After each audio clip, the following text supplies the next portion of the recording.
Welcome back. You like that, right? You didn't know the Oxalite could do that. I ain't gonna do that no more though, for real. It kind of hurt my vocal phone. But yo, check it out. This week we're gonna dive into college football's biggest winners, losers, coaches that are more than just filling a hot seat. That flame is actually under that ass like Burger King, for real. They're getting charbroiled over there. Also, we're gonna talk about Kyren Lacy, his life, the tragedy, and what's coming out now from his legal team. And of course, we'll close it out with our moment in Black History Sports and this week's San Antonio sports legend. So grab your drink, kick back, let's kick the Willie.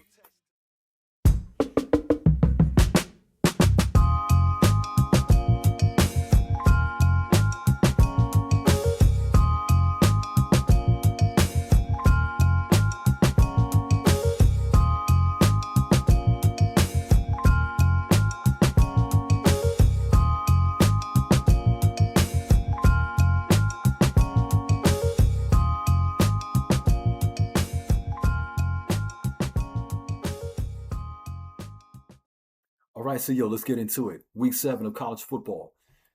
It's nothing but a wild ride. Nothing but a wild ride. So we're talking about Texas A&M coming out swinging, knocking off Florida 34-17.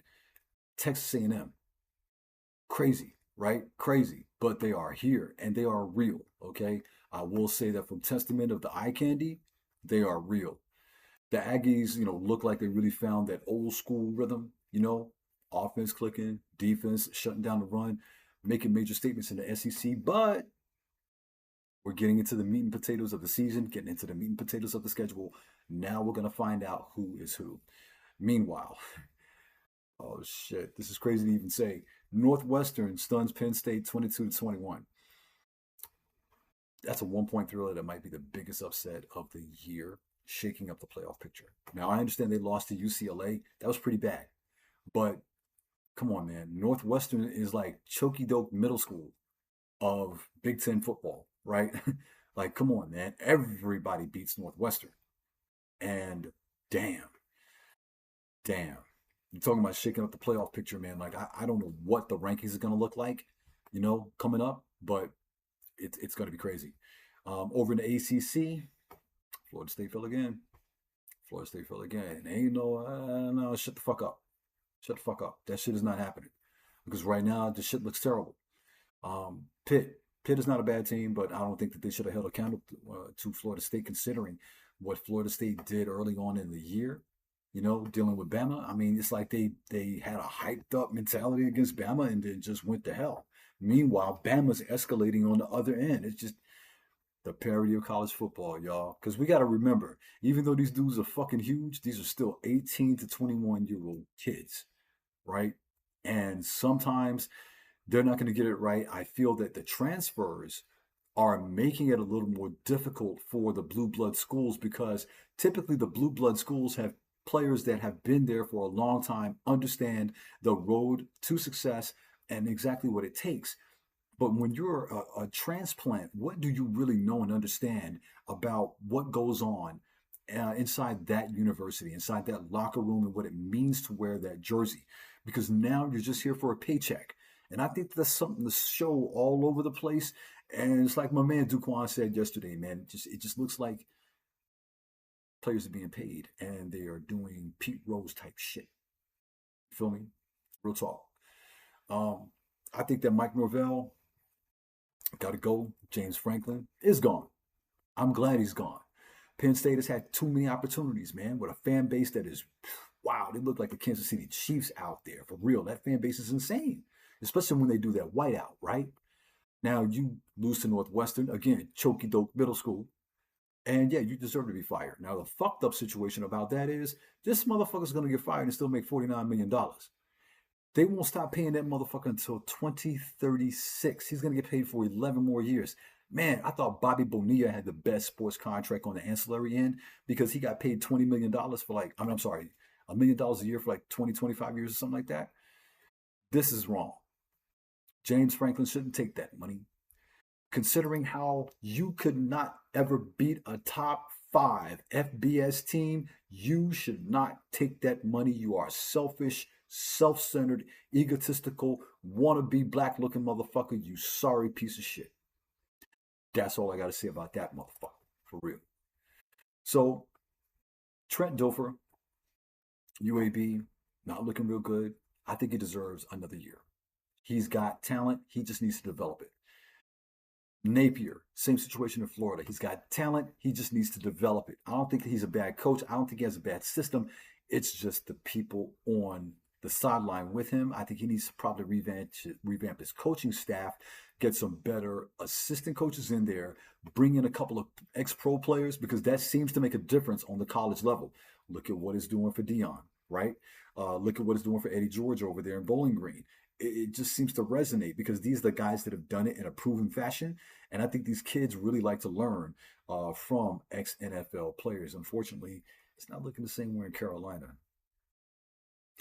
It's starting to look like Bill Belichick wasn't the hero after all, huh? TB12. But anyway, yo, we're going to take a quick break and we're going to come back and we're going to jump off of the scoreboard for a moment. And we're going to talk about a young man who should mean everything to all of us if you call yourself a sports fan.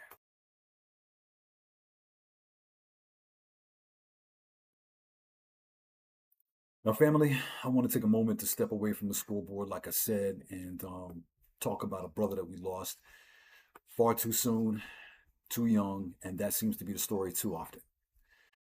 Former LSU wide receiver Kyren Lacy, 24 years old, passed away earlier this year under tragic, complicated circumstances, to say the least. So here's what we know. Back in late 2024, Lacy was accused in connection with a fatal crash in LaForge Parish, Louisiana.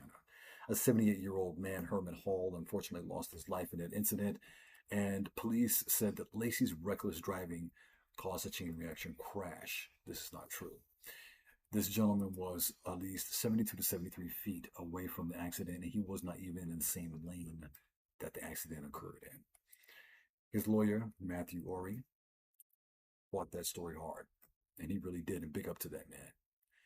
He said that Kyren wasn't the cause, that he was being unfairly blamed without full evidence. Authorities charged him with negligent homicide, hit and run, reckless operation. He was supposed to face a grand jury. And then before that happened, tragedy struck again. On April 12th of 2025, Kyren was in Houston. Police say that he got in an argument with a relative. And that's fucking typical. And therefore, that argument led to him firing a gun into the ground. He drove off. Chases ensued, and when they found him, the car had been crashed and he had died from what police say was a self-inflicted gunshot wound. I question that. We'll see once the autopsy comes out. And then again, we can't trust that because we know how these motherfuckers are. They will cover up anything. It's real heavy. It's real heavy. I mean, I know it happened some weeks ago, but I like to sit back and watch things develop before I report on it. And there were a couple of people, namely a sister, that threw this man under the bus for whatever reason. And the family member that started the fight with him, did you not take into accord that there was already a whole lot of emotional unrest going on with this young man? That he was facing a trial in the state of Louisiana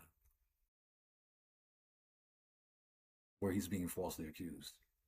The Louisiana State University stood up for him not. From that point on now, I have no respect for that purple and gold. There's no royalty there.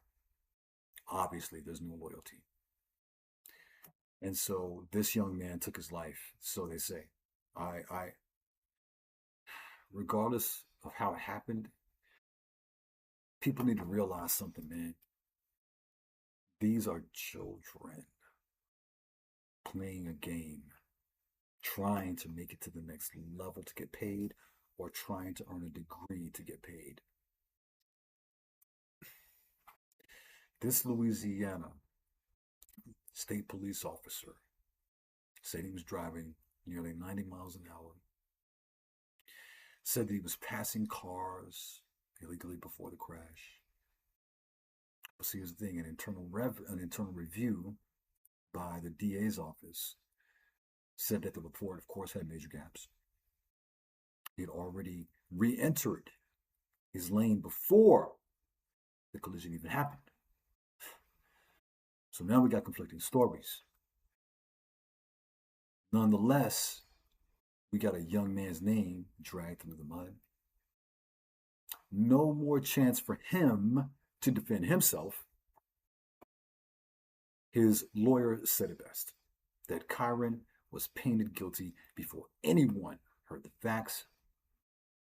He has NFL friends like Malik Neighbors, who's now with the Giants, who spoke out saying that Kyren was more than those headlines made him out to be. He was a leader in the locker room. He was a loyal son. He was a talented receiver who worked hard for everything he had. Now he's gone.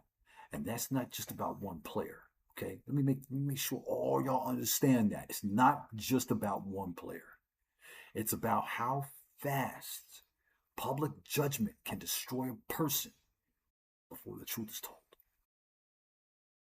Just that fucking fast. See, this is about the mental strain on young athletes under pressure, and it's about accountability and how we tell their stories. Okay? That's what it's about. And again, LSU, you ain't shit for not speaking up, speaking out, honoring this young man, at least showing him that he had support from the school. Why did not LSU reach out to him to find out if he needed counseling? Oh, shut up and catch the ball, right? Because you could give a fuck less about the black kids that are out these schools. We cheer for them. Guess we're caught up in the hype. But at the end of the day, we see exactly what's wrong and what's right. So today, we remember Kyren Lacy for his talent, his fight, most of all, for his motherfucking humanity.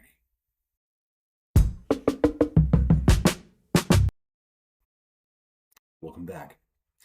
This week in our Black Sports Moment history, we're going to shine a light on Mr. Ace Mumford.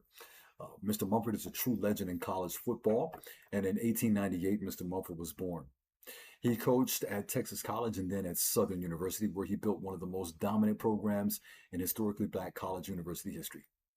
He won multiple national titles and produced more All-Americans than some entire conferences, and that's just coming out of one school. Okay? Represent HBCU love. And remember that this was during segregation when black athletes weren't allowed on most college rosters. To say that he produced that many All-Americans. Mumford built greatness from the ground up. Southern Stadium still bears his name, A.W. Mumford Stadium, and every Saturday it stands as a tribute to a man who changed football, on and off the field. Ace Mumford showed the world that excellence has no color, only commitment.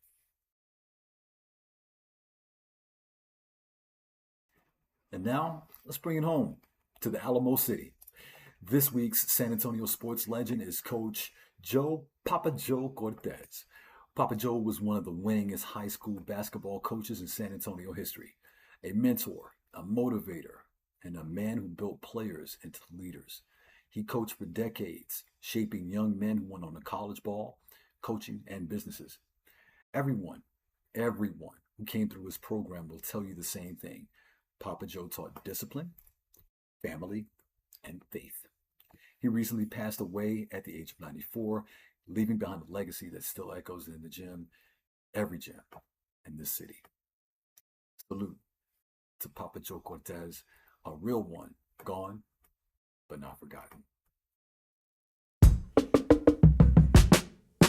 All right, you guys, that's a wrap for this week's show. Before I go, man, a couple of guys I want to shout out. First of all, to my man, Duquan Hicks of Connected Dots. He gave me a wonderful interview earlier this week. Make sure you check that out on his YouTube channel, and that's going to be at Connected Dots. You can reach my man, Duquan Hicks, on there. Also, he's a part of the Hip Hop Barbershop. Him and my man, I got a dope-ass joint going on with that, too. We touched base on Duquan and mine history because we've been friends for over 20 years ourselves, probably over 25 years, to be honest with you. We talked about my upbringing a little bit, what developed me, what defined me, the album Audio Coke, and, of course, my influences in hip-hop. And also, big up to my man, Lucky. He's got a dope-ass podcast that you can find on Spotify. It's called Streetball Rules with Lucky. And he also interviewed me about a week and a half ago. That was another dope-ass interview. He and I, we will talk the bark off a tree, man. Real good dude. That's my dude, man. He's a great ball coach, a great ball player himself. Also, He will more than likely be on the show pretty soon. Duquan's going to be on the show pretty soon. Ock the Barber coming over from, the Hip Hop Barbershop, and a lot of other great special guests. And of course, I'm going to keep dropping these gems on your forehead every weekend after college football. So, yo, stay safe, stay real, and as always, stay for the people. Peace.